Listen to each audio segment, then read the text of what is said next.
Hey guys, how's it going? Hope you're doing well. My name is Crown, and today I'm going to read you some very interesting stories that I hope that you're gonna love. And now, without further ado, let's go!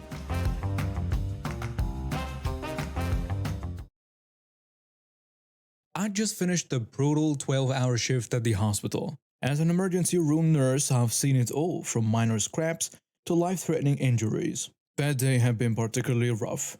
We've had a multi-car pile up on a highway, and I spent hours on my feet, rushing from patient to patient. By the time I clocked out, I was exhausted. My feet were killing me, and all I wanted was to grab some groceries and crash at home. So there I was, dragging myself through the aisles of the local supermarket. My cart was half full of frozen dinners. Don't judge, I was too tired to cook, some fresh fruits, and a few other essentials. I turned into the cereal aisle, and that's when I saw it. A shopping cart parked smack in the middle of the aisle, turned sideways so it blocked almost the entire path.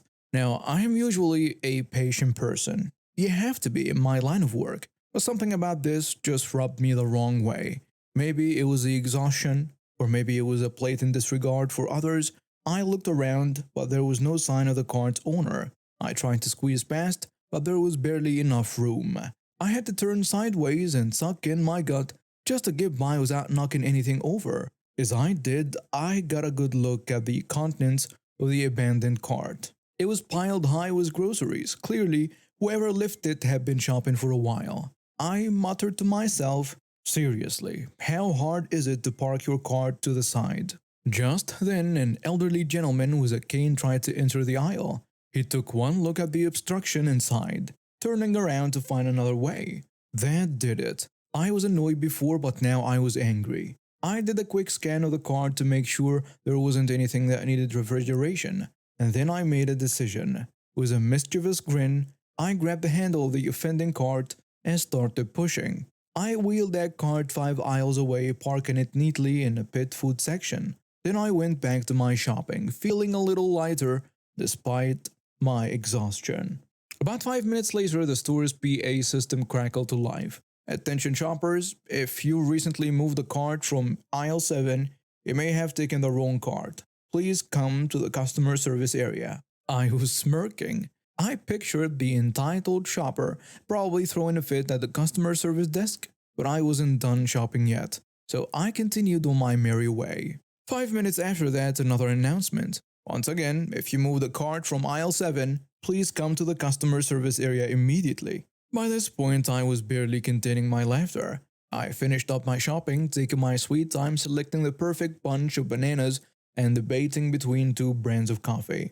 As I made my way to the checkout, I spotted her. A woman in her 40s, perfectly manicured nails, tapping impatiently on the customer service counter. Her face a mask of indignation. She was gesticulating wildly, her voice carrying across the store. "This is ridiculous. I demand to see the security footage. Someone must have stolen my cart." "Ma'am, I assure you, we're doing everything we can to locate your cart. Perhaps if you retrace your steps, we—" "Retrace my steps? I shouldn't have to. This is your fault. I want to speak to a manager." I quickly paid for my groceries, not wanting to miss what was coming next. As I was leaving, I saw the woman stomping towards aisle 7, a hapless employee trailing behind her. "It was right here. Right in this spot." "I understand, ma'am, but let's check the neighboring aisles." Their voices faded as I walked out into the parking lot. I knew she'd eventually find her cart, but the thought of her having to start her shopping all over again was just too delicious. The next day at work, I shared the story with my coworkers during our break. We all had a good laugh about it. Oh man, I wish I could have seen her face when she realized her cart was gone. A coworker says, "Trust me, it was priceless. You should have heard her at the customer service desk." Another coworker says, "Serves her right." Exactly. Maybe next time she'll think twice before blocking an entire aisle. I'm an old-timer, pushing 80 now. Lived in this neighborhood for over 50 years. It used to be a quiet, friendly place where everyone knew each other. We'd have block parties, help each other out with yard work, that sort of thing. But then the Homeowners Association came along about 15 years ago. At first, it wasn't so bad. They kept things tidy, organized community events, all that jazz. But as the years went by, the power went to their heads. They started nitpicking every little thing, yeah. The color of your mailbox, the height of your grass, whether your trash cans were visible from the street. It was ridiculous. I tried to stay out of it as much as I could, kept to myself, minded my own business, but they just wouldn't leave me alone. First, it was a warning about my hedges being too tall. Then, it was a fine for leaving my garage door open too long. Before I knew it, I was getting citations left and right for the most absurd things. One day I got a ticket for having a non-regulation bird feeder in my backyard. Can you believe that? A bird feeder. That's when I decided I'd had enough. I stopped paying their fines and ignoring their notices. They didn't like that one bit. A couple of months ago, two of the board members showed up at my door, demanding payment for all the outstanding fines. I told them where they could stick those fines. They threatened to put a lien on my house, and that's when I lost it. I grabbed my shotgun and told them if they ever set foot on my property again, I'd give them a dose of rock salt they wouldn't forget. They left in a hurry, but I knew it wasn't over. The harassment continued, more letters, more threats. They even tried to get the police involved, but the cops knew me and understood I wasn't a troublemaker here. Then last week, it all came to a head. I was sitting on my porch enjoying the evening air when I saw him. The president of the Homeowners Association, a real piece of work named Johnson, was skulking around my fence. Would you believe it? The idiot had a machete in his hand. I called out to him, "Hey Johnson, what do you think you're doing? You can't hide from us forever, old man. It's time to pay up. I told you before I am not paying a dime for your made-up violations. We'll see about that." And then, if you can believe it, this fool actually jumped my fence with a machete. I couldn't believe my eyes. "Johnson, you better think real hard about what you're doing. I warned you what would happen if you come onto my property again.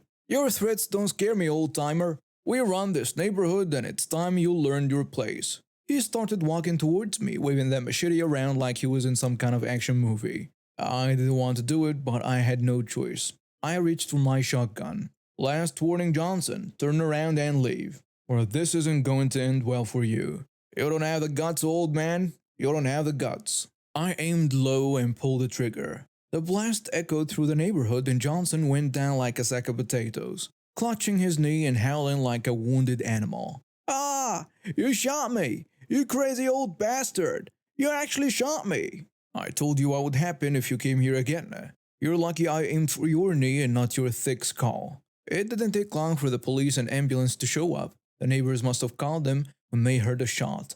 I put my shotgun down and waited on a porch. I knew I'd have some explaining to do, but I wasn't worried. This was clear-cut self-defense. When the officers arrived, I recognized one of them. It was young Officer Aiden, who'd responded to some of the previous complaints. "Sir, what happened here?" "Well, officer, remember how I told you these homeowners association folks were harassing me? Looks like they decided to step it up a notch. Johnson here jumped my fence with a machete. I gave him a fair warning, but he kept coming at me, and I had no choice but to defend myself." Officer Aiden looked from me to Johnson, who was still on the ground being tended to by the paramedics, then back to me. "Is this true, Mr. Johnson?" "He's lying. I was just here to talk about his violations. He's a menace." "A machete is a funny thing to bring to a talk, don't you think?" Officer Aiden sighed and shook his head. "Mr. Johnson, you are under arrest for trespassing and assault with a deadly weapon. You have the right to remain silent." As they loaded Johnson into the ambulance, I could hear him yelling about pressing charges and suing me. I just chuckled. I knew I was in the clear. Officer Aiden came back to me after Johnson was taken away. "Sir, I'm going to need a full statement from you. But off the record, I think you were well within your rights here. Just try not to make a habit of shooting people, alright? Don't worry, officer. I don't plan on it. Though I can't promise anything if the rest of the Homeowners Association board decides to follow in Johnson's footsteps." We both laughed, but I could tell he was only half joking when he told me to be careful. I knew this wasn't over. Johnson might be out of the picture, but the rest of the board was still out there, and they'd be out for blood now. But you know what? I wasn't worried. I'd stood my ground and shown them I wasn't some pushover they could bully. And if they wanted to keep coming after me, well, I had plenty of rock salt left for my shotgun. The next few days were pretty quiet. Word spread fast about what had happened, and suddenly none of my neighbors seemed too keen on enforcing those petty homeowners association rules. Funny how a little thing like shooting someone in self-defense can change people's attitudes. I started getting visitors, though, not the unwelcome kind like Johnson, but neighbors I hadn't seen in years. They'd bring casseroles, cakes, all sorts of things. Turns out a lot of folks have been suffering under the Homeowners Association's tyranny, but they've been too scared to speak up. It was nice to feel appreciated, but I wondered what would happen next. The Homeowners Association couldn't just disappear, could they? I got my answer a week later when I received a letter in the mail. It was from the Homeowners Association board, but it wasn't the usual threatening nonsense. It was an apology. They wrote that they'd reassess their approach to community management and would be making some changes. All the outstanding fines were being forgiven, and they were instituting a new system for reporting violations that required photographic evidence and a review by an impartial third party. The next day, I got a visit from the new acting president of the board, a younger woman named Stella who just moved to the neighborhood a few months ago. She says, "Sir, I hope I'm not bothering you. I just wanted to come by and apologize in person for everything that's happened." "Well, that's mighty kind of you, Stella. I appreciate it. We've been going about things all wrong. A community should work together, not be at each other's throats. I hope we can start fresh and make this neighborhood a place we all want to live in." "That sounds good to me. Just don't expect me to start attending your meetings or anything." Stella laughed. "No worries, sir. We're thinking of making them a lot less frequent anyway. Maybe replace some of them with neighborhood cookouts instead.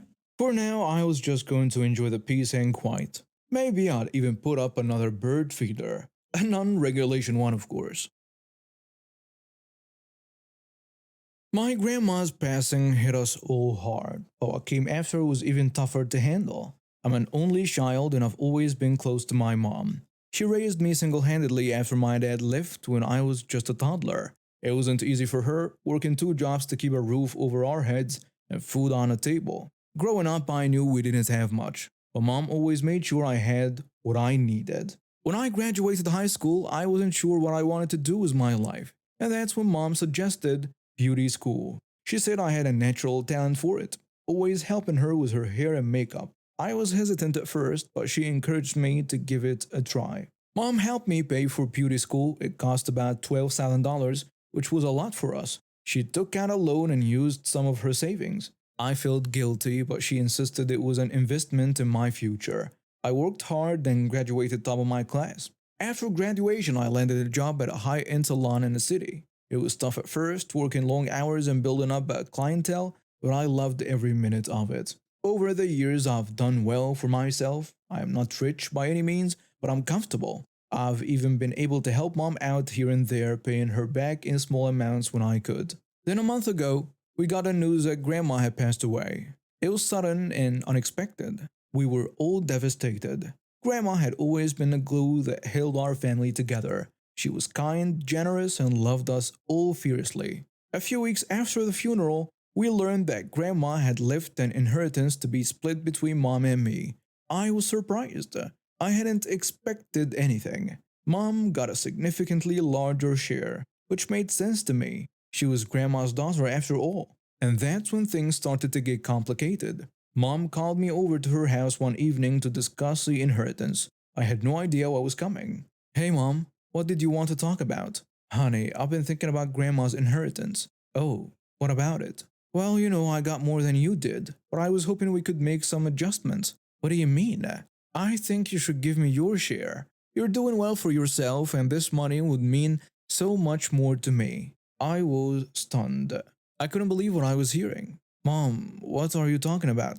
Grandma left that money to me." "I know, sweetie, but think about it. You make good money at the salon. This inheritance isn't going to make much a difference to you, but for me, it could change everything." "Change everything how?" "Well, first, I think you should pay me back for beauty school. That's $12,000 right there." "Mom, I've been paying you back little by little over the years." "I know, but this will clear the debt completely. And then there is the other $3,000. I want to use that for a trip I've been planning."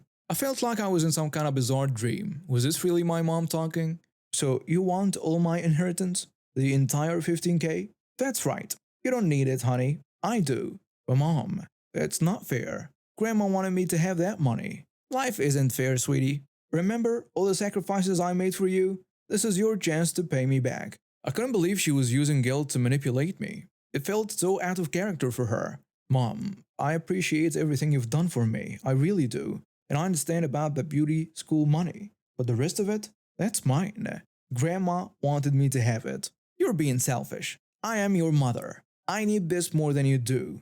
How can you say that? You got a much larger share from Grandma. Why do you need mine too? That's none of your business. I have plans for that money. Plans that are more important than respecting Grandma's wishes? Don't you dare bring your grandmother into this. She would want me to be happy. And she wouldn't want me to be happy? Mom, this isn't like you. What's really going on? Nothing's going on. I just think I deserve that money more than you do. I took a deep breath, trying to calm down. Mom, I love you, and I'm grateful for everything you've done for me, but this isn't right. The $12,000 for beauty school? I can understand that. I'll pay you back. But the rest? That's mine. Grandma left it to me, and I'm going to keep it. If you do this, you'll regret it. I'm your mother. You owe me. I owe you respect and love, Mom, not my inheritance. I got up to leave, feeling angry, sad, and disappointed. If you walk out that door, don't bother coming back. I turned to look at her one last time. Mom, I hope you realize what you're doing. When you're ready to talk about this rationally, give me a call. I love you, but I won't let you manipulate me like this. As I walked out, I heard her yelling behind me, but I didn't turn back. My heart was heavy, but I knew I was doing the right thing. Over the next few weeks, my mom tried everything to get me to change my mind. She called my aunts and uncles, trying to get them on her side, and she even showed up at my workplace causing a scene. But I stood up to her. Finally, after about a month of this, I got an unexpected call from my aunt, Mom's sister. Hey, sweetie, I heard about what's been going on with your mom. Yeah, it's been rough. I don't know what to do. I think I might know what's going on. Your mom's been gambling. What? Are you sure? Pretty sure. She's been acting strange for months now.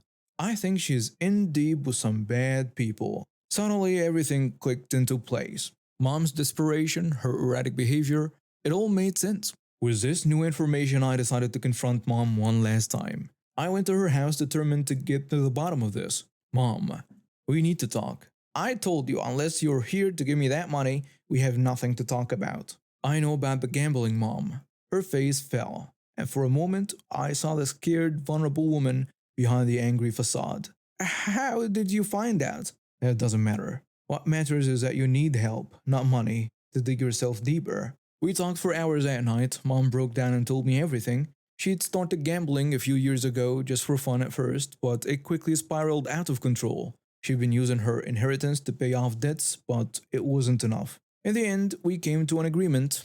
I will pay off her gambling debts with my inheritance, but on one condition. She had to go to therapy and join a support group for gambling addiction. It wasn't easy, but it was the right thing to do. It's been 6 months since that night, and Mom has been clean from gambling for 5 months now. Our relationship is still healing, but it's getting better every day.